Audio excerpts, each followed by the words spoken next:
Hello guys, welcome back to our channel Physics for Everyone.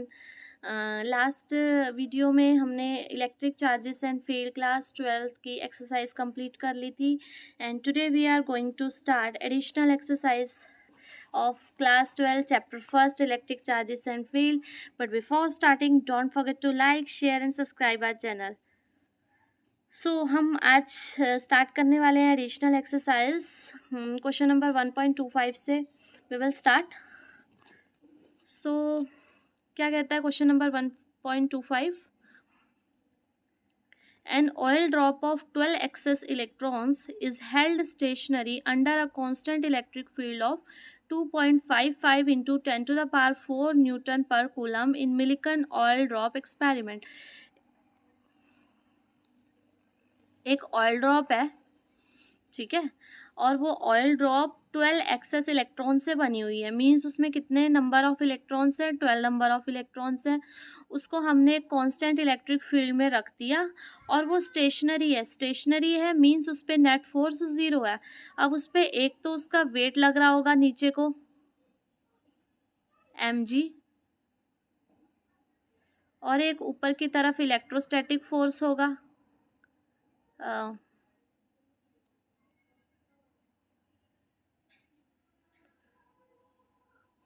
ठीक है. अगर ये दोनों फोर्सेस एक दूसरे को बैलेंस करेंगे तब भी वो स्टेशनरी रह सकता है.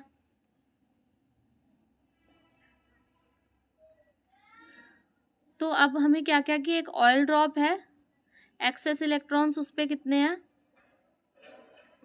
12 एक्सेस इलेक्ट्रॉन्स है and it is held stationary under constant electric field. Electric field की वैल्यू हमें गिवन है 2.55 into 10 to the power 4 newton पर कूलम. और डेंसिटी ऑफ ऑयल की डेंसिटी हमें गिवन है. रेडियस निकालना है ड्रॉप का, आर की वैल्यू हमें फाइंड आउट करनी है क्या होगी. तो सबसे पहले जो जो हमें गिवन है हम वो राइट डाउन कर लेंगे. एन की वैल्यू कितने नंबर ऑफ इलेक्ट्रॉन्स हैं? 12, वो रख लिया. इलेक्ट्रिक फील्ड की वैल्यू, डेंसिटी हमें गिवन है. डेंसिटी हमें गिवन है ग्राम पर सेंटीमीटर क्यूब में. तो हम इसको SI यूनिट में चेंज कर लेंगे. 1 ग्राम किसके इक्वल होगा? 1 किलोग्राम.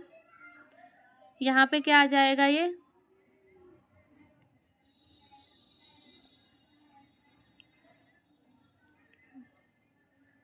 1 ग्राम क्या होगा? 1000. 1 ग्राम 10 टू द पावर -3 किलोग्राम हो जाएगा. तो इसको 10 टू द पावर -3 लिख देते हैं, ठीक है. यहाँ पे है 1.26 into 10 to the power -3 divide by centimetre. इसको भी मीटर में चेंज करेंगे तो 1 सेंटीमीटर कितने मीटर के इक्वल होगा? 1 centimetre 10 to the power -2 metre के इक्वल होगा. और उसका क्या है? क्यूब है. तो हमारे पास क्या आ जाएगा? -6. नीचे डिनोमिनेटर में हमारे पास आ जाएगा 10 टू द पावर -6 और ऊपर हमारे पास है 10 टू द पावर -3. तो जब ये डिनोमिनेटर न्यूमरेटर में जाएगा तो क्या हो जाएगा? -3 + 6 यानी कि +3. तो हमारे पास डेंसिटी क्या हो जाएगी? 1.26 into 10 to the power 3 kilogram पर मीटर क्यूब. तो हमारे पास डेंसिटी ऑयल की आ गई. एक्सेलरेशन ड्यू टू ग्रेविटी हमें गिवन है, वैसे भी कांस्टेंट वैल्यू होती है, we all know. Charge of electron 1.6 into 10 to the power -19 coulomb होता है, वो लिखा. अब हमने कहा था कि जो ऑयल ड्रॉप है वो स्टेशनरी है. स्टेशनरी है मींस उस पर एक अगर वो इलेक्ट्रोस्टैटिक फील्ड में है तो उस पर इलेक्ट्रोस्टैटिक फोर्स तो लगेगा और दूसरा उसका वेट जो mg है वो उस इलेक्ट्रोस्टैटिक फोर्स को बैलेंस करेगा. तो इलेक्ट्रोस्टैटिक फोर्स जो हमारे पास है, अगर हम किसी भी चार्ज पार्टिकल को इलेक्ट्रोस्टैटिक फील्ड में रखते हैं तो उसके ऊपर इलेक्ट्रोस्टैटिक फोर्स जो होता है वो क्या वैल्यू होती है उसकी? Q इंटू ई, चार्ज इंटू इलेक्ट्रिक फील्ड. और वो फोर्स किसको बैलेंस कर रहा है? उसके वेट mg को यहाँ पर बैलेंस कर रहा है, ठीक है. तो यहाँ पे हमारे पास क्या आ गया? ये F is equal to W. Force, electrostatic force जो है वो वेट को बैलेंस करेगा. Q is equal to mg. अब Q की वैल्यू हमने पढ़ा था कि charge on any body is equal to integral multiple of some basic unit of charge NE. E. तो Q NE के इक्वल हो गया. तो यहाँ पे E और Q किस जगह सब्स्टिट्यूट कर दिया हमने? NE. अब मास हमें पता है डेंसिटी क्या होता है, मास बाय वॉल्यूम, तो यहाँ से मास क्या आ जाएगा, डेंसिटी इनटू वॉल्यूम। तो मास की जगह हमने लिख लिया डेंसिटी इनटू वॉल्यूम। वॉल्यूम का फॉर्मूला, अब एक ऑयल ड्रॉप है स्फेयर के लिए वॉल्यूम का फॉर्मूला कितना होता है, 4/3 पाई आर क्यूब, वो हमने सब्स्टिट्यूट कर दिया, साथ में जी एज इट इज। अब हमें यहाँ पर देखो इलेक्ट्रिक फील्ड की वैल्यू गिवन है, एन की वैल्यू गिवन है, स्मॉल ई की वैल्यू हमें पता है, 4/3 पाई कांस्टेंट है, डेंसिटी हमें गिवन है, जी की वैल्यू हमें पता है। So can we find out R from here. So हम बाकी सारी वैल्यू सब्स्टिट्यूट यहाँ पे करके आर की वैल्यू फाइंड आउट करेंगे, और आर की वैल्यू हमारे पास यहाँ आ जाएगी 9.82 इंटू 10⁻⁻⁴ मिलीमीटर। वैसे इतनी लंबी कैलकुलेशन बोर्ड के अकॉर्डिंग तो नहीं है, बोर्ड में ऐसे क्वेश्चंस नहीं आते, पर हाँ ट्रिक्स जो है बोर्ड में जिस टाइप के क्वेश्चन आते हैं ट्रिक्स लगती हैं, लेकिन कैलकुलेशन कम होती है जो आपकी कम टाइम में हो जाए। अच्छा, now moving to our next question.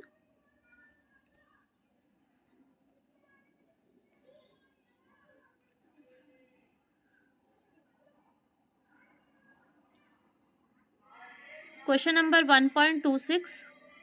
अब देखो इस क्वेश्चन में आप लोगों की अगर आपने इलेक्ट्रिक फील्ड लाइंस की प्रॉपर्टीज पढ़ी है तो ये क्वेश्चन आपके लिए बहुत ही इजी पड़ जाता है। यहाँ पर इस क्वेश्चन में कुछ नहीं है, इलेक्ट्रिक फील्ड लाइंस की प्रॉपर्टी बतानी है हमें, कुछ फिगर दी हुई है ये, तो हमें बताना है कि क्या ये फिगर सही है या ये गलत है। अब सबसे पहले हम फर्स्ट फिगर यहाँ पे देख रहे हैं, मैं जूम करके दिखा देती हूँ। तो ये फर्स्ट फिगर में क्या है, हमें एक कंडक्टर दिया हुआ है और कंडक्टर से इलेक्ट्रिक फील्ड लाइंस यहाँ से निकल रही हैं, ये ऐसे। अब हमने एक इलेक्ट्रिक फील्ड की प्रॉपर्टी पढ़ी थी कि जो इलेक्ट्रिक फील्ड लाइंस हैं वो कंडक्टर से नॉर्मली निकलती हैं, मतलब अगर जब वो कंडक्टर से निकल रही हैं तो वो 90 डिग्री का एंगल बनाएंगी, ठीक है। लेकिन यहाँ पर क्या हम देख रहे हैं कि कुछ ऐसी लाइंस भी हैं जो परपेंडिकुलर नहीं है कंडक्टर के, जैसे ये वाली लाइन है, ठीक है, ये परपेंडिकुलर नहीं है, ये कुछ एंगल बना रही है। ऐसी ये लाइन है, ये भी परपेंडिकुलर नहीं है, ये लाइन भी परपेंडिकुलर नहीं है, ये भी परपेंडिकुलर नहीं है। तो काफ़ी लाइंस इसमें ऐसी हैं जो कंडक्टर के परपेंडिकुलर नहीं है, तो ये इलेक्ट्रोस्टैटिक फील्ड लाइंस को रिप्रेजेंट नहीं करेगा। नेक्स्ट फिगर देखो, इसमें क्या प्रॉब्लम आ गई। अब नेक्स्ट फिगर, इसमें देखो पॉजिटिव चार्ज से, अब इलेक्ट्रिक फील्ड लाइंस हमने एक प्रॉपर्टी पढ़ी थी कि जो इलेक्ट्रिक फील्ड लाइंस है that generate from positive charge and end at negative charge, ठीक है। तो अब यहाँ पे पॉजिटिव चार्ज से इलेक्ट्रिक फील्ड लाइंस निकल रही हैं, नेगेटिव पे आ रही हैं, सही है। अब यहाँ पे क्या हो रहा है, देखो नेगेटिव से निकल रही है और पॉजिटिव पे जा रही है, और एरो की डायरेक्शन नीचे की तरफ है, यानी कि नेगेटिव से पॉजिटिव जा रही है। ये तो हो ही नहीं सकता, this is not possible. Electric field lines तो always positive to negative direction में जाती है, positive charge to negative charge इनकी डायरेक्शन है, तो इसलिए ये भी पॉसिबल नहीं है, इसलिए ये भी इलेक्ट्रोस्टैटिक फील्ड लाइंस को रिप्रेजेंट नहीं करेगा। नेक्स्ट डायग्राम, अब इस वाले में क्या है, देखो दो पॉजिटिव चार्ज हमें गिवन है और जो दो पॉजिटिव चार्ज हैं उनसे इलेक्ट्रिक फील्ड लाइंस निकल रही हैं, और यहाँ पर सेंटर में एक दूसरे को रिपेल करते हुए दिखाया है। सो ये इलेक्ट्रोस्टैटिक फील्ड लाइंस को रिप्रेजेंट करेगा, this is correct. Now moving to next figure,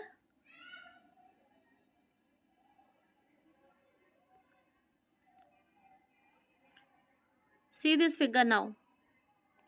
अब देखो इसमें तीनों चार्ज जो हैं पॉजिटिव दिए हुए हैं हमें, 3 charges are given and all the 3 charges are positive, और पॉजिटिव से लाइंस ओरिजिनेट हो रही हैं। लेकिन यहाँ पर हम क्या देख रहे हैं कि कुछ लाइंस आपस में इंटरसेक्ट कर रही हैं, और हमने इलेक्ट्रिक फील्ड लाइंस की ये प्रॉपर्टी पढ़ी थी कि electric field lines, two electric field lines never intersect each other. अभी क्वेश्चन में भी हमने पढ़ा है कि अगर दो इलेक्ट्रिक फील्ड लाइंस आपस में इंटरसेक्ट करेंगी then at the point of intersection there will be 2 direction of electric field which is not possible. So 2 electric field lines will never intersect each other, और यहाँ पर वही हो रहा है, ये इलेक्ट्रिक फील्ड लाइंस आपस में इंटरसेक्ट कर रही है, तो ये डायग्राम भी पॉसिबल नहीं है। नेक्स्ट, ये देखो, अब ये वाली इसमें क्या है देखो,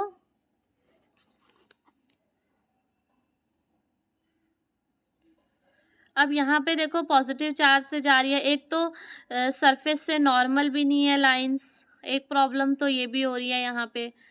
दूसरी क्या है, ये कॉन्टिन्यूस लूप्स बना रही है। इलेक्ट्रिक फील्ड लाइंस कभी भी लूप्स नहीं बनाती है। Electric field lines originate from positive charge and end at negative charge. Closed loop electric field lines नहीं बनाती है। तो यहाँ पे एक ये भी प्रॉब्लम आ रही है, तो ये डायग्राम भी पॉसिबल नहीं है।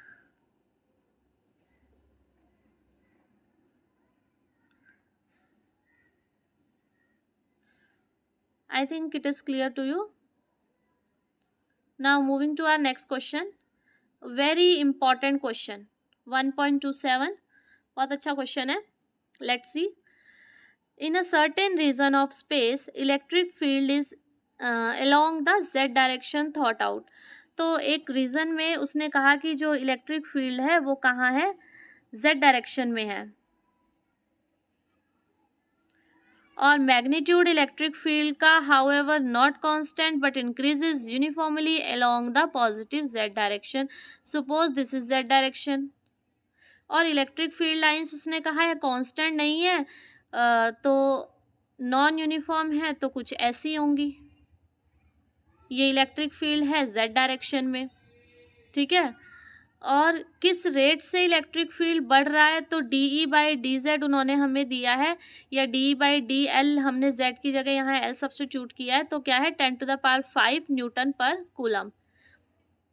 उसने पूछा गया हमसे what are the force and torque experienced by a system having a total dipole moment of -7 coulomb metre in the negative Z direction. तो अब उसने एक डायपोल रख दिया है यहाँ पे, सपोज एक डायपोल रखा है, ठीक है, उसकी डायरेक्शन क्या है डायपोल की, इधर इलेक्ट्रिक फील्ड लाइंस है, electric field lines negative to positive होती है, तो डायपोल मोमेंट की डायरेक्शन कहाँ होती है, positive to negative, negative to positive जाता है, ठीक है, और electric field line positive to negative जाती है, अपोजिट डायरेक्शन में जाता है। तो यहाँ पर अगर -q चार्ज होगा, यहाँ पर +q चार्ज होगा, तभी डायपोल मोमेंट की डायरेक्शन हमारे पास इलेक्ट्रिक फील्ड लाइंस के ऑपोजिट बनेंगी, क्योंकि डायपोल मोमेंट की डायरेक्शन क्या होगी, negative to positive charge, negative to positive charge. तो डायपोल मोमेंट इसने कहा है कि force and torque experienced by a system having a total dipole moment equal to 10⁻⁻ centimetre in negative Z direction. तो क्या dipole moment negative Z direction में आ गई, राइट साइड को हमने क्या लिया था, पॉजिटिव जेड डायरेक्शन, तो लेफ्ट साइड को हमारे पास क्या आएगा, नेगेटिव जेड डायरेक्शन, और पी कहाँ पर आ गया, नेगेटिव जेड डायरेक्शन पे। तो यही उसने क्वेश्चन में कहा था। और पी नेगेटिव जेड डायरेक्शन में कब आएगा, जब यहाँ पर Q होगा, -Q होगा, और यहाँ पर Q होगा। अब उसने हमने पूछा है कि ये जो सिस्टम बना है, डायपोल बना है, इस पे कितना फोर्स लगेगा और कितना इस पे टॉर्क लगेगा।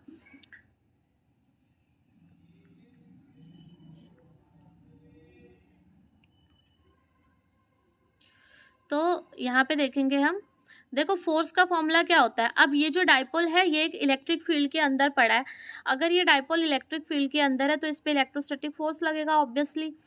तो फोर्स कितना लगेगा, Q इंटू ई। तो यहाँ पर ये फोर्स क्या लगा इस पे, Q इंटू ई, ठीक है। अब हमने क्या किया, यहाँ पे हमें गिवन है D E by D L, तो हमने डी एल से डिवाइड, डी एल से मल्टीप्लाई कर दिया यहाँ पे, ठीक है। अब हमारे पास क्या आ गया, Q और डी एल को हमने इकट्ठा ले लिया, और डी बाई डी एल ऐसे मल्टीप्लाई में आ गया। हमें पता है डायपोल मोमेंट क्या होता है, charge into the distance between the two charges. तो Q इंटू डी एल हमारा क्या बन रहा है यहाँ पे, डायपोल मोमेंट P, और साथ में हमें क्या गिवन है, D E by D L. अब डायपोल मोमेंट की वैल्यू हमें क्वेश्चन में गिवन है 10⁻⁻7, और अपोजिट डायरेक्शन में है नेगेटिव में, तो नेगेटिव साइन ले लिया यहाँ पे, और D E by D L की वैल्यू हमें क्वेश्चन में 10⁵ गिवन है, तो हमारे पास यहाँ पर फोर्स आ जाएगा -10⁻⁻2 न्यूटन, ठीक है। और दूसरा हमें क्या चीज़ निकालनी है, टॉर्क निकालना है। सेकेंड थिंग हमें क्या निकालनी है, टॉर्क निकालना है। तो टॉर्क निकालने के लिए देखो, टॉर्क का फॉर्मूला क्या होता है, PE साइन 180, PE साइन 180। अब देखो यहाँ पे इलेक्ट्रिक फील्ड था, यहाँ पर इस डायरेक्शन में डाइपोल मोमेंट थी, E और P के बीच में एंगल कितना बन रहा है, 180 डिग्री। और टॉर्क का फॉर्मूला क्या होता है, PE कॉस थीटा। तो थीटा की वैल्यू 180 सब्स्टिट्यूट कर देंगे हम यहाँ पे, साइन 0 0 होता है, साइन 180 0 होता है, तो टॉर्क क्या हो जाएगा, 0।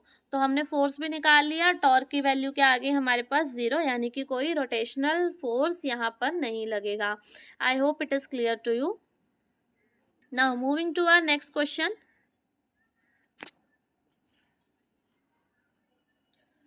Question number 1.28। अब इस क्वेश्चन में क्या दिया हुआ है, there is a conductor A with cavity as shown in figure A. तो एक ये है, एक फिगर हमें यहाँ पे दी हुई है, ये कैविटी दी हुई है ए, और इस गिवन अ चार्ज क्यू, इसको हमने चार्ज क्यू दे दिया। Show that entire charge must appear on the outer surface of conductor. ठीक है, तो पूरा चार्ज कह रहे हैं कि कंडक्टर के आउटर सरफेस पे आ जाएगा, ये शो करना है। और सेकंड में क्या दिया है हमें कि एक चार्ज क्यू इंसर्ट कर दिया है हमने उस कैविटी के अंदर, और आउटर सरफेस पे चार्ज क्यू प्लस क्यू आएगा। फिगर मैं थोड़ा बड़ा करके दिखा देती हूँ, ये है। पहले फर्स्ट पार्ट पे जाएंगे हम।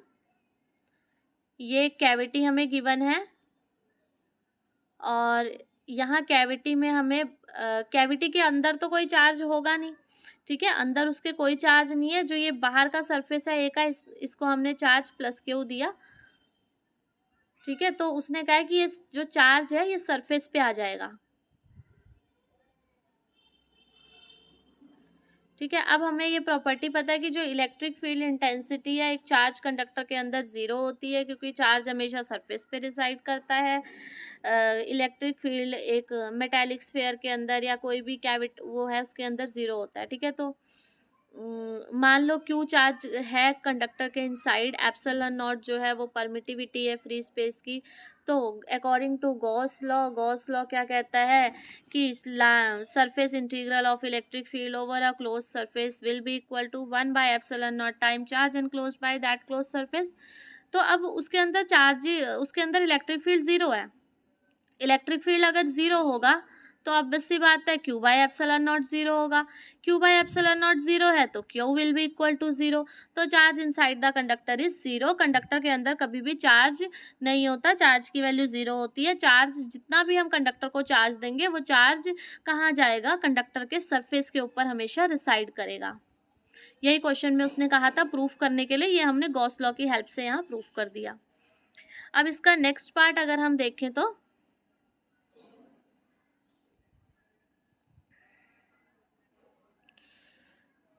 इसका बी पार्ट,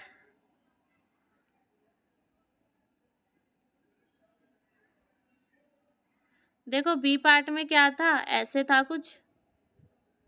ठीक है, क्यू चार्ज तो यहाँ पे पहले से था, यहाँ पे हमने क्यू दे दिया, तो यहाँ पे क्या इंड्यूस होगा, माइनस क्यू। यहाँ पे क्या इंड्यूस होगा, प्लस क्यू। तो सरफेस पे, इस वाले सरफेस पे टोटल चार्ज कितना बन जाएगा, क्यू प्लस क्यू। यही हमसे पूछा हुआ है क्वेश्चन में कि टोटल चार्ज सरफेस पे क्यू प्लस क्यू होगा, कैसे होगा।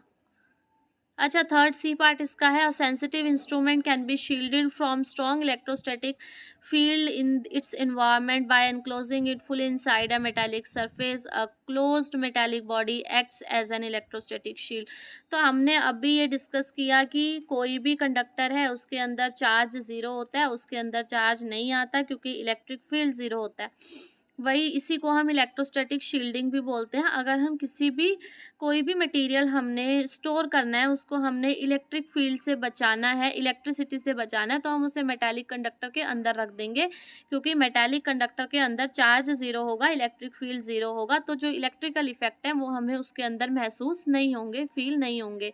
अब जैसे सपोज एक इसका लाइव एग्जांपल देती हूँ। जैसे हम लोग बारिश हो रही है बहुत तेज, इट्स रेनिंग, और मान लो लाइटनिंग होती है, तो अब अगर हम गाड़ी के अंदर है, हमने मिरर वगैरह सब बंद कर लिए, तो गाड़ी के अंदर हमें उस लाइटनिंग का कोई भी इफेक्ट नहीं होगा। क्यों? क्योंकि गाड़ी की बॉडी कैसी है, मेटेलिक है, तो जितना भी लाइटनिंग का चार्ज होगा वो सारा गाड़ी के बाहर रिसाइड करेगा, आउटर सरफेस पे रिसाइड करेगा, और अंदर हम लोग सेफ रहेंगे। इसी को हम इलेक्ट्रोस्टैटिक शील्डिंग भी बोलते हैं। I hope it is clear to you. It's very easy. Now let us do next question number 1.29. Here it is. This is again an important question, very good question, board में आया भी हुआ है और बहुत important भी है और समझने वाला भी है। तो क्वेश्चन नंबर 1.29 हम कर रहे हैं। इसमें क्या कहा है? A hollow charge conductor has a tiny hole cut into its surface. एक चार्ज कंडक्टर है, ठीक है, मैं एक बार बता देती हूँ, पहले क्वेश्चन रीड आउट कर लो। Hollow charge conductor has a tiny hole cut into its surface. एक चार्ज कंडक्टर है, चार्ज कंडक्टर है तो चार्ज कहाँ रिसाइड करेगा? कंडक्टर के सरफेस पे रिसाइड करेगा। अब उसमें से हमने क्या किया? एक टाइनी होल कट कर दिया, छोटा सा होल बना दिया उस पर। Show that the electric field in the hole is sigma over 2 epsilon naught N cap. अब जो वो होल में से इलेक्ट्रिक फील्ड है वो उसने हमें कहा है शो करो कि सिग्मा ओवर 2 एप्सिलॉन नॉट है, और एन कैप क्या है? Unit vector in the normal outward direction. Sigma क्या है? Surface charge density near the hole. अब हम इसको कैसे करेंगे? देखो,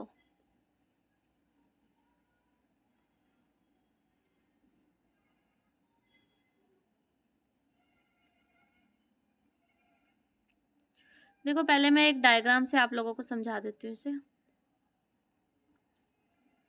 जैसे मान लो ये एक चार्ज कंडक्टर है, ये यहाँ पे होल है। अब ये चार्ज कंडक्टर है तो चार्ज होगा ऐसे सरफेस पे, पूरे सरफेस पे ऐसे चार्ज होगा, ठीक है। अब देखो ये होल है, यहाँ पे तो हमें पता नहीं इलेक्ट्रिक फील्ड की डायरेक्शन क्या होगी। हम मान लेते हैं कि इलेक्ट्रिक फील्ड की डायरेक्शन आउटवर्ड है होल की साइड से, ठीक है। और ये जो चार्ज कंडक्टर है, अब ये पॉजिटिव है तो इसकी वजह से बाहर देखेंगे तो डायरेक्शन बाहर की तरफ होगी, अंदर देखेंगे तो अंदर की तरफ होगी। पॉजिटिव से इलेक्ट्रिक फील्ड लाइंस अवे जाती हैं, तो जो बाहर वाला चार्ज पोर्शन है उससे बाहर की तरफ चलेगी E1, और ऐसी अंदर वाले पॉजिटिव से भी अंदर की तरफ चलेगी E1। अब अगर हम चार्ज कंडक्टर के अंदर देखें, उसके अंदर इलेक्ट्रिक फील्ड 0 होता है। अब E1 और E2 इक्वल और अपोजिट तो हो गए। E1 की डायरेक्शन इनसाइड होगी, E2 की डायरेक्शन आउटसाइड होगी, तो वो दोनों आपस में क्या हो गए? दोनों अपोजिट डायरेक्शन में तो हो गए, पर उनका मैग्नीट्यूड भी इक्वल होगा, तभी कंडक्टर के अंदर चार्ज 0 होगा। ये प्रॉपर्टी तो हमें चार्ज की पता है कि अंदर इलेक्ट्रिक फील्ड 0 होता है, ठीक है। तो यानी कि E1, यहाँ से हमें एक चीज पता चल गई कि E1 is equal to E2 is equal to E, ठीक है, इतना पता चल गया। और अगर हम होल में से कंसीडर करें, होल में क्या हो रहा है कि बाहर की साइड देखो तो E1 भी बाहर की साइड है, E2 भी बाहर की साइड है। तो अगर होल के यहाँ बाहर से देखेंगे तो नेट E हमारे पास क्या आएगा? E1 plus E2।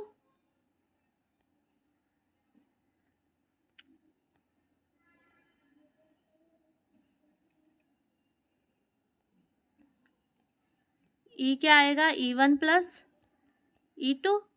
अब हमने क्या कह दिया कि E1 और E2 इक्वल है, अब भी कहा हमने, तो ये क्या आ जाएगा? 2E,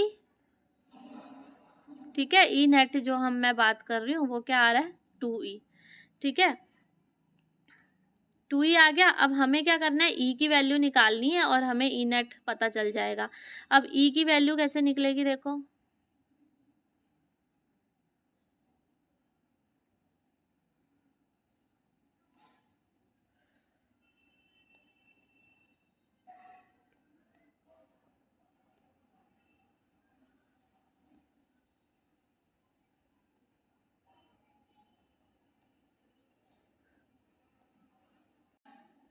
अब E की वैल्यू देखो कैसे निकलेगी हमारे पास।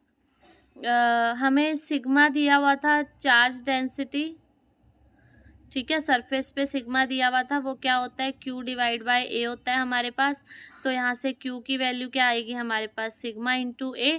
गॉस लॉ यहाँ अप्लाई करो, क्या होगा, EDS is equal to Q over epsilon naught. Q की जगह हमने वैल्यू सब्स्टिट्यूट कर दी, यहाँ हमने एरिया DS लिया है तो सिग्मा इंटू DS आ गया डिवाइड बाय एप्सिलॉन नॉट, ठीक है। DS से DS both side will cancel each other, और E की वैल्यू हमारे पास क्या आ गई, सिग्मा ओवर 2 एप्सिलॉन नॉट।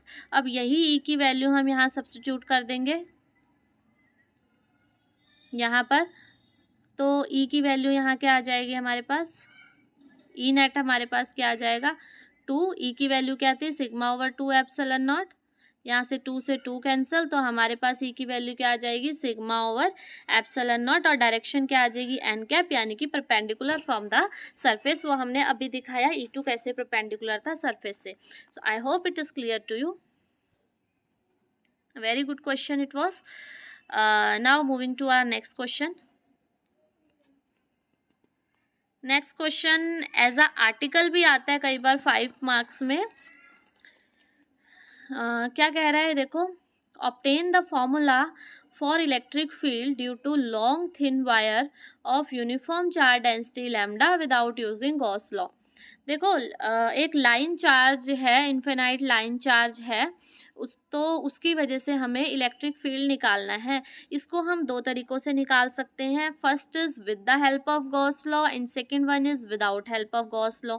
तो यहाँ पे हमें गॉस लॉ की हेल्प नहीं लेनी है, विदाउट गॉस लॉ इससे सॉल्व आउट करना है। तो देखते हैं कैसे सॉल्व करते हैं। सबसे पहले हमने ये थिन वायर ले ली, ठीक है। इस पे अब ये जो थिन वायर है पूरी पे पॉजिटिव चार्ज है, पॉजिटिव है चाहे नेगेटिव है कोई भी चार्ज है, मतलब पूरी वायर पे चार्ज है, इस पूरी वायर पे चार्ज है।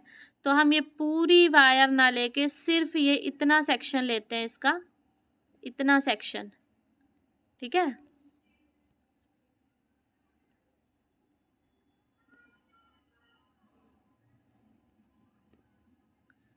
ये तो हम सिर्फ इतने सेक्शन को कंसीडर कर रहे हैं जितना मैंने यहाँ पे ड्रॉ किया।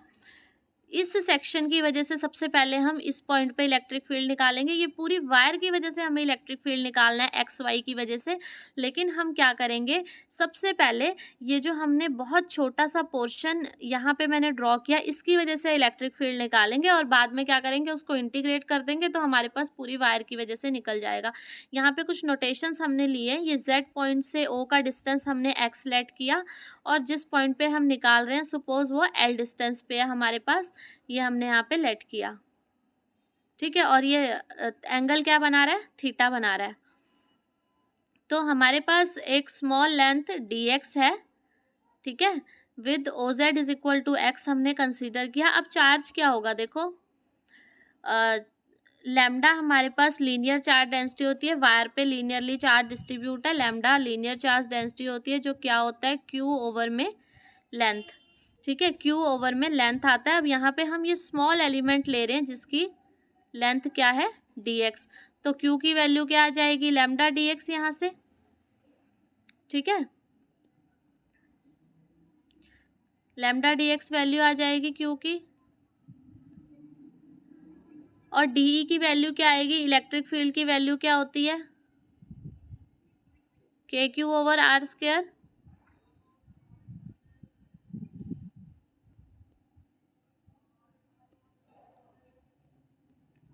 KQ ओवर R स्क्वायर होती है, ठीक है। तो यहाँ K की जगह सब्स्टिट्यूट कर दिया 1/4 पाई एप्सिलॉन नॉट, Q की वैल्यू हमने अभी निकाली लैम्डा dx, और डिस्टेंस देखो ये था हमें गिवन था, ये O था, ये Z था, ये पॉइंट हमारे पास ऊपर A था, तो ये हम यहाँ पे एलिमेंट ले रहे हैं एक, जिसकी वजह से यहाँ पे इलेक्ट्रिक फील्ड निकालनी है।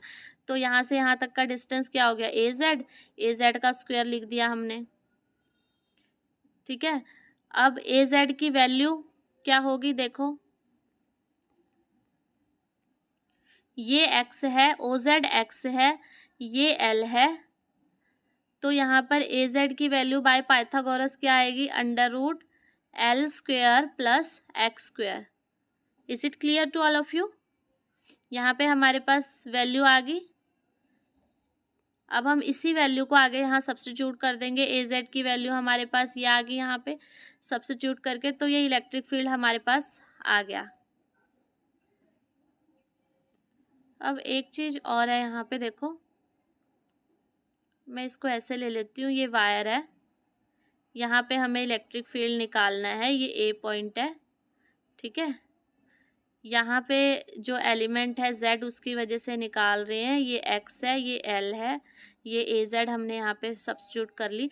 अब इसकी वजह से इलेक्ट्रिक फील्ड यहाँ कहाँ होगा, इस डायरेक्शन में होगा, ठीक है। और ये एंगल हमने थीटा लिया है, तो ये भी थीटा होगा। यहाँ क्या होगा, E cos थीटा, और ये परपेंडिकुलर में क्या होगा, E sin थीटा। अब हमने अभी क्या लिया, सिर्फ एक एलिमेंट लिया है यहाँ पर Z। अगर हम यहाँ, ये वायर तो बहुत लंबी है, यहाँ भी एक एलिमेंट ले लें, उसकी वजह से भी यहाँ इलेक्ट्रिक फील्ड होगा। वहाँ क्या आएगा, इलेक्ट्रिक फील्ड इस डायरेक्शन में आएगा, फिर इस डायरेक्शन में फिर साइन वाला कंपोनेंट आएगा। तो ये साइन वाले कंपोनेंट क्या करेंगे, आपस में कैंसल आउट कर देंगे, और जो कॉस थीटा वाले कंपोनेंट हैं वो क्या होंगे, ऐड हो जाएंगे, ठीक है। Is it clear.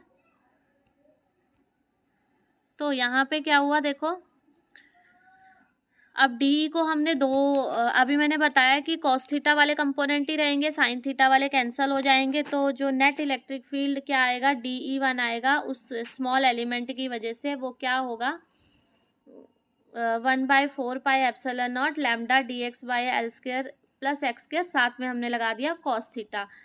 अब वो जो फिगर थी उसमें कुछ ऐसे बन रहा था, ये थीटा था, ये x था, ये L था, तो tan थीटा की वैल्यू आ जाएगी x/L, और x की वैल्यू क्या आ जाएगी हमारे पास, L tan थीटा, ठीक है। तो यहाँ से इसको डिफ्रेंशिएट कर देंगे dx/d थीटा। अब 12th क्लास में डिफ्रेंशिएशन तो पढ़ ही लिया होगा आप लोगों ने, उसके रूल्स पता होंगे मैथमेटिक्स के, तो थोड़ा बता देती हूँ। tan थीटा का जब हम डिफ्रेंशिएशन करते हैं तो tan थीटा का डिफ्रेंशिएशन होता है सेकेंड स्क्वायर थीटा। तो यहाँ पर हमने dx का डिफ्रेंशिएशन किया, dx/d थीटा हमारे पास क्या आएगा, L कांस्टेंट है वो एज इट इज़ रहेगा, और tan थीटा का क्या आ जाएगा, सेकेंड स्क्वायर थीटा। यहाँ से हमारे पास dx की वैल्यू क्या निकल गई, L second square theta d theta, equation number 3। अब हम क्या करेंगे, हमने क्या किया, ये dx की वैल्यू आ गई, इसको हम यहाँ सब्स्टिट्यूट करेंगे, और हमें क्या चाहिए, L² + x² चाहिए, वो भी हम निकाल लेते हैं यहाँ से। x हमने अभी निकाला L tan थीटा, तो x² क्या आ जाएगा, L² tan square theta plus L², तो L² कॉमन आ गया, tan square theta +1, and 1 + tan square theta क्या होता है, सेकेंड स्क्वायर थीटा। तो this is our equation number 4। अब हम ये x² + L² की वैल्यू, dx की वैल्यू सब हम ये कहाँ सब्स्टिट्यूट करेंगे, इस वाली इक्वेशन में, इक्वेशन नंबर 1 में। तो क्या आया हमारे पास, देखो DE1 1/4πε0, ठीक है, लैम्डा dx की जगह हमने ये वैल्यू सब्स्टिट्यूट कर दी, L second square theta d theta, फिर कॉस थीटा डिवाइड बाय ये x² + L² की वैल्यू सब्स्टिट्यूट कर दी, L² सेकेंड स्क्वायर थीटा। यहाँ पे ऊपर L है, नीचे कैंसल आउट हो जाएगा, नीचे एक L रह जाएगा, सेकेंड स्क्वायर से सेकेंड स्क्वायर कैंसल आउट हो जाएगा। तो सॉल्व करके हमारे पास आएगा lambda cos theta d theta divide by L, और डिवाइड बाय 4πε0। अब देखो जो हम ले रहे थे यहाँ पे वायर, जो हम ले रहे थे ऐसे, तो ये एंगल ऐसे थीटा बन रहा था, ठीक है। अब वो वायर जो है वो बहुत लॉन्ग है, अगर हम इस पॉइंट को उठा के ऊपर, या इस पॉइंट को उठा के ऊपर, ये मान लो थीटा है, इस पॉइंट को जितना ज़्यादा दूर लेते जाएंगे तो ये देखो थीटा की वैल्यू बढ़ती जाएगी, और दूर ले गए थीटा की वैल्यू और बड़ी होगी, और दूर ले गए थीटा की वैल्यू और बड़ी होगी।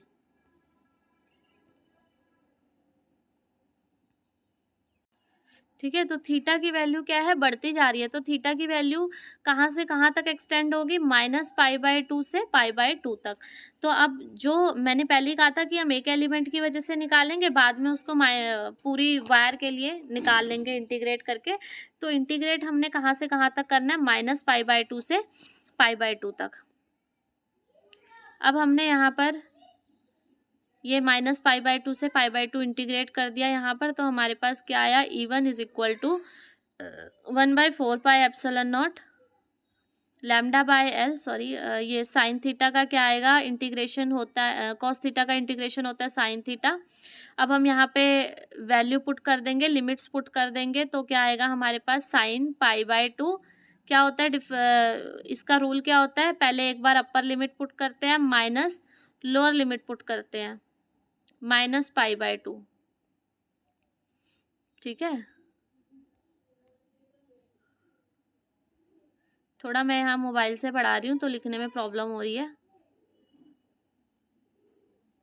साइन π/2 के वैल्यू 1 माइनस, और माइनस साइन π/2 है तो -1 आएगा, तो इट विल बी +1, तो इसकी वैल्यू क्या आ जाएगी, 2 जो यहाँ पर हमने लगाई है। और E1 की वैल्यू हमारे पास क्या आ गया, λ/2πε0 L। तो electric field due to a long wire हमारे पास आ गया λ/2πε0 L। I hope it is clear to you all.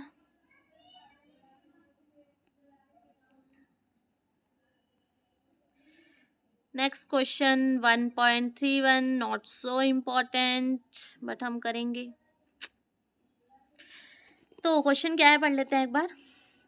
It is now believed that proton and neutron are themselves built out of more elementary units called quark। अरे इतना लंबा कौन पढ़ेगा, मैं ऐसे ही बता देती हूँ। देखो, प्रोटॉन है, न्यूट्रॉन है, हमें पता है क्या होते हैं प्रोटॉन और न्यूट्रॉन, इलेक्ट्रॉन में न्यूक्लियस के अंदर होते हैं, ठीक है। प्रोटॉन बाहर इलेक्ट्रॉन रिवॉल्व कर रहे होते हैं, तो इन्होंने कहा प्रोटॉन और न्यूट्रॉन भी कुछ छोटे क्वांटिटीज से बने होते हैं जिन्हें हम क्वार्क कहते हैं। प्रोटॉन और न्यूट्रॉन दोनों मिलके 3-3 क्वार्क से बने हैं, और हमें प्रोटॉन और न्यूट्रॉन की कंपोजिशन बतानी है। और इन्होंने ये भी कहा है कि अप और डाउन क्वार्क से बने हैं। जो अप क्वार्क है उस पे चार्ज हमें गिवन है +2/3e, और जो डाउन क्वार्क है उस पे चार्ज गिवन है हमें -1/3e। तो हमें क्या करना है, प्रोटॉन और न्यूट्रॉन कौन से क्वार्क से बने हैं, उनकी कंपोजिशन क्या है ये बतानी है। Is it clear to you? एक बार और समझाऊं, ये क्वेश्चन एक बार मैं और रिपीट करती हूँ। जैसे एक प्रोटॉन है हमारे पास, एक न्यूट्रॉन है, हमें पता है प्रोटॉन न्यूट्रॉन होते हैं, लेकिन प्रोटॉन न्यूट्रॉन भी फर्दर क्वार्क से मिलके बने हैं। जैसे एटम है, एटम किससे मिलके बना है, प्रोटॉन, न्यूट्रॉन और इलेक्ट्रॉन से। वैसे ही इस क्वेश्चन में कहा है कि जो प्रोटॉन और न्यूट्रॉन है वो क्वार्क से मिलके बने हैं। तो अब उसने हमें कहा कि कौन से क्वार्क से मिलके बने हैं, 2 टाइप के क्वार्क है, एक अप क्वार्क है, एक डाउन क्वार्क है।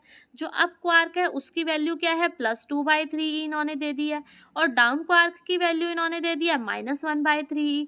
अब इन्होंने हमसे कहा क्या है कि कितने अप क्वार्क हैं, कितने डाउन क्वार्क हैं जिससे मिलके प्रोटॉन और न्यूट्रॉन बने हैं, उनके नंबर निकालने हैं। I hope it is question clear हो गया आप लोगों को। तो हम सॉल्यूशन की तरफ चलें। देखो, अब उसने ये भी कहा है क्वेश्चन में कि जो प्रोटॉन है वो भी 3 क्वार्क से बना है, और जो न्यूट्रॉन है वो भी 3 क्वार्क से बना है।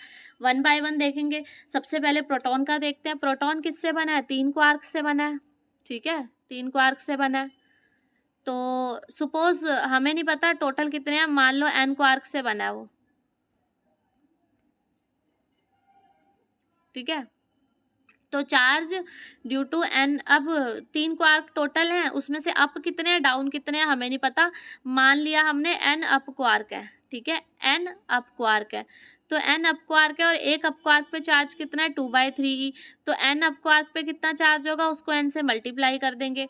अगर एन अप क्वार्क है तो डाउन क्वार्क कितने होंगे, टोटल तो 3 है, तो 3 में से एन माइनस हो जाएंगे, वो डाउन क्वार्क होंगे।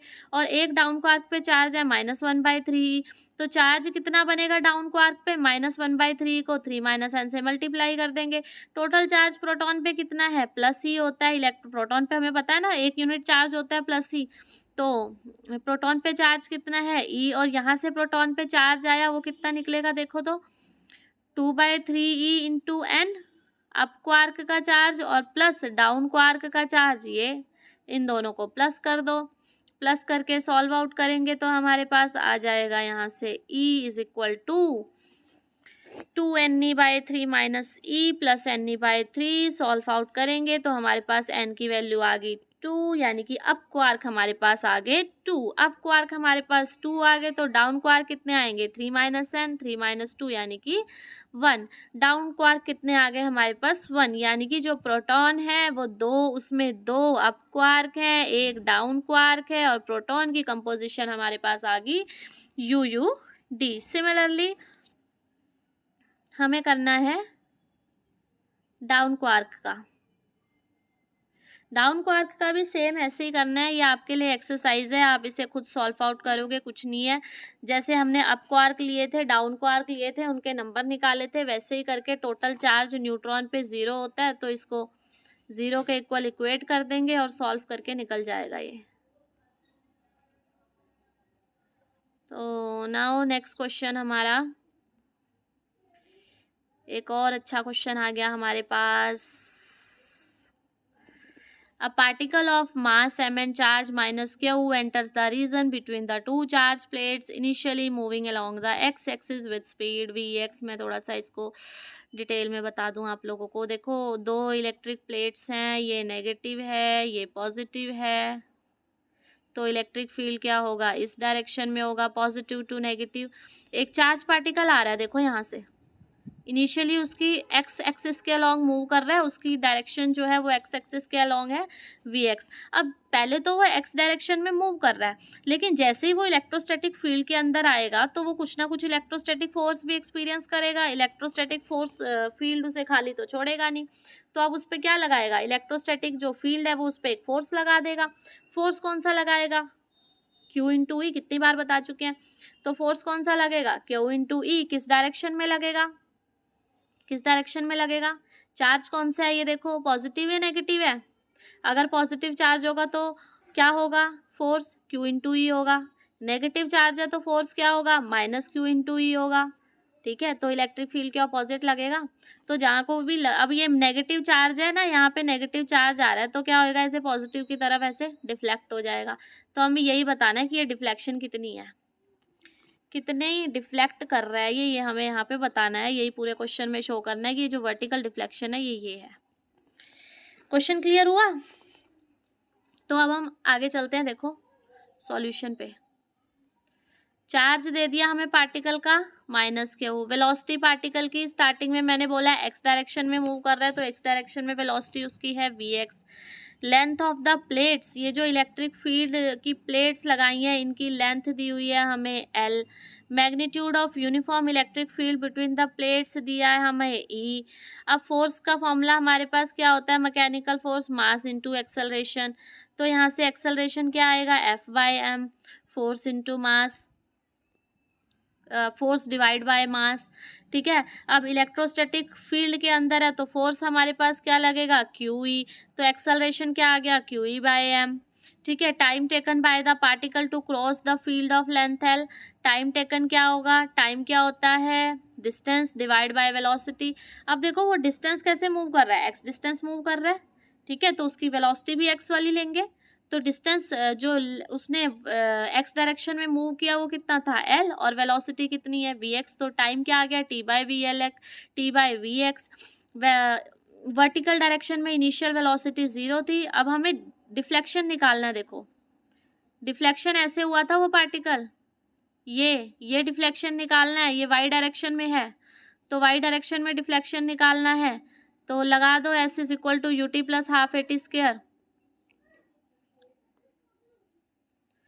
तो अब S is equal to UT plus half AT square लगाया। इनिशियली वाई डायरेक्शन में वेलोसिटी 0 थी, बाद में वो धीरे धीरे, जैसे पहले तो एक्स डायरेक्शन में मूव कर रहा था ना, वाई डायरेक्शन में तो 0 थी वेलोसिटी। अब जैसे जैसे वो इलेक्ट्रोस्टैटिक फील्ड के अंदर आया तो क्या हुआ, अब वो धीरे धीरे फोर्स लगा उस पर, वो ऊपर की तरफ, नीचे की तरफ पॉजिटिव प्लेट ली थी हमने, जाना स्टार्ट हुआ। ठीक है, तो U की वैल्यू हमारी इनिशियल वाली क्या आ गई, 0। तो S is equal to UT होता है, U 0 तो first term 0, second half A T square, A की वैल्यू हमने निकाली Q E by M, T की वैल्यू हमने निकाली, वो दोनों वैल्यू यहाँ सब्स्टिट्यूट कर ली और हमारे पास यहाँ पर एस की वैल्यू आ गई। So I hope it is clear to you. इसके साथ ही हमारा ये ख़त्म होता है चैप्टर। एक और क्वेश्चन है लेकिन उसमें भी यही फॉर्मूला यूज़ होना है। एल सब कुछ दिया हुआ है, एल की वैल्यू निकालनी है, सिंपल कैलकुलेशन है, वो आप लोग कर सकते हो। सो ये चैप्टर हमारा यहाँ पे चैप्टर 1 की हमारी एनसीईआरटी एक्सरसाइज भी हो चुकी है और हमने एडिशनल एक्सरसाइज भी कर ली है चैप्टर 1 की, इलेक्ट्रोस्टैटिक की, इलेक्ट्रिक फील्ड एंड चार्जेस की। I hope it is clear to you. जो भी अगर कोई प्रॉब्लम फेस कर रहा है तो that can ask in comment section. Plus like, share and subscribe, ये मत भूलना। So thank you for watching. मिलते हैं नेक्स्ट लेक्चर में।